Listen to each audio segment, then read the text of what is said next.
I am Rey John Nerosa. So, in this morning, our topic is all about the representation of function as our series, and also how to find the interval of the convergence. So, in this topic, we develop several techniques to help us represent a function as a power series. We will manipulate the geometric series to represent certain types of functions by recalling the geometric series of the summation of n equals 0 to infinity of r to the power of n. So, the r here is the common ratio. So, and also, how this infinite series will converges as long as with the r is strictly less than 1, or the series of converges is the absolute value of x less than 1. So, and also apply the formula of the summation of the infinite converges, which is the a1 over 1 minus r, and ended up with 1 over 1 minus x, which is our basis in finding the representation of function as a power series. Remember that the geometric series starts with the sum number, then you multiply that to get the successive terms.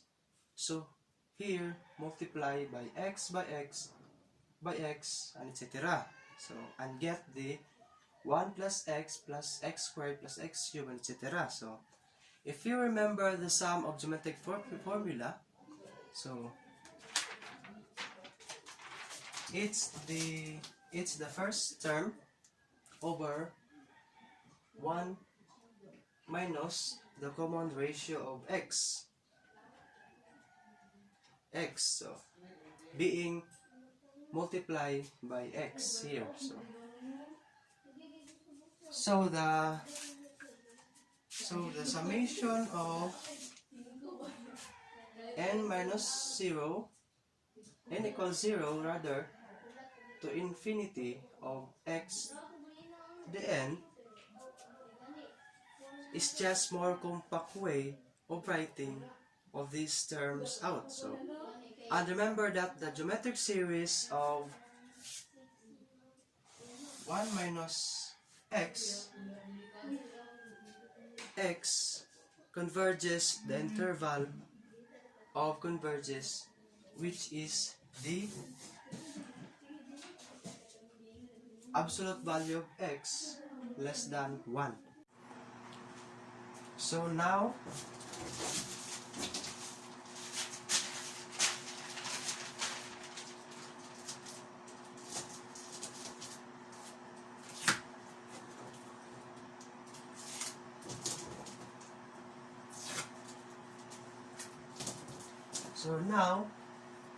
we replace r into x. So where the absolute value of x less than 1, then the summation of n equals 0 to infinity of n x to the power of n equals x to the power of 0 plus x to the power of 1 plus x to the power of 2 plus x to the power of 3, etc. So, and also remember our basis, which is the 1 over 1 minus x. So, and now let's proceed to our example number 1. So, example number 1. Find a power series representation for the function of f of x and determine the interval of the convergence. So, function of f of x equals 3 over 1 minus x to the power of 4. So, remember that our goal is to write the form of 1 over 1 minus x, or the summation of n to the power of 0 to infinity of x to the power of n. Okay. So, Now, let's put the numerator here, which is 3. Then, replace it to 1 over 1 minus open and close parentheses, open parentheses 4, then close parentheses. So, or this, or it can be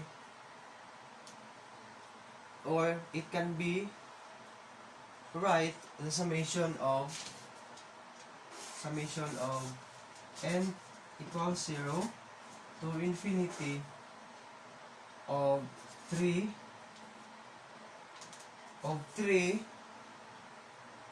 x to 4n.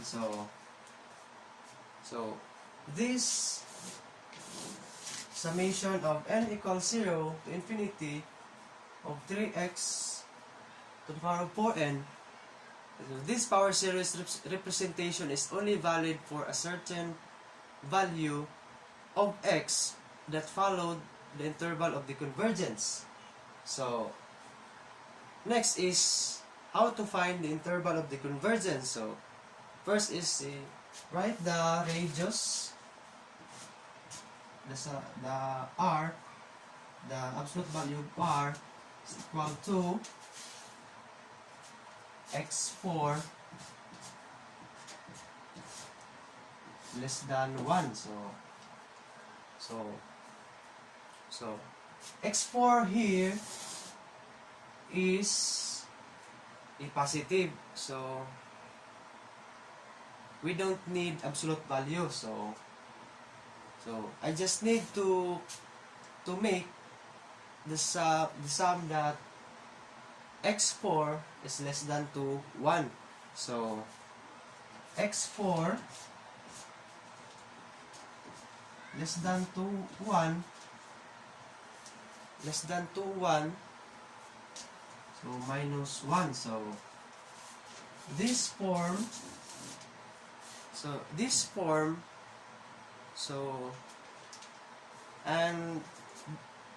and this form is okay. So let's put less than sign here to satisfy our interval of the convergence. So x are strictly between 1 and negative 1. So this is our interval of the convergence. So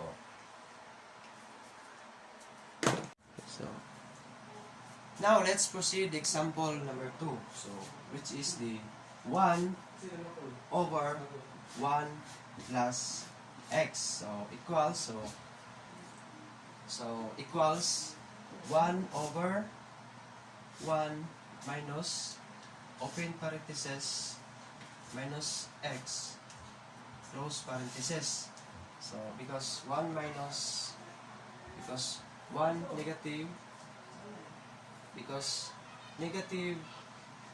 negative times negative x is a positive. So equals to the summation of n equals n to infinity. So open parentheses minus x to the power of n. So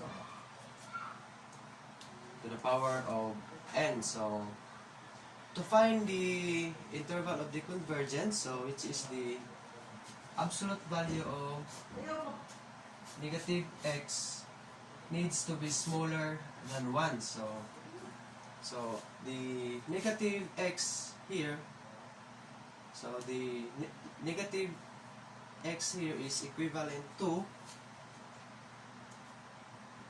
absolute value of x smaller than 1. So because we factor out the negative 1 here, which is the absolute value of negative 1, so negative 1. So the absolute value of negative 1 is a positive 1. So our interval of the convergence is negative 1 between positive 1. So this is the interval of the convergence, the example of number 2. Okay, now let's proceed to example number 3, which is the 1 over 1 minus x to the power of 3. So equal to 1 over 1 minus open parenthesis x cube. So equal to the summation of n equals 0 to infinity of x cubed to the power of n, or equals to the summation of n equals 0 to infinity x to the power of 3n. So 3n. So next is to find the interval of the convergence. So let's put the absolute value of x cubed smaller than 1. So absolute value. So this cube here is, you can take the cube root physically. So the absolute value of x cube is smaller than 1. So after that is the absolute value of x less than 1, and the interval of the convergence is between -1 and +1. So this is the interval of the convergence. Now let's proceed to example number 4. So which is the 1 over 1 plus 9x squared.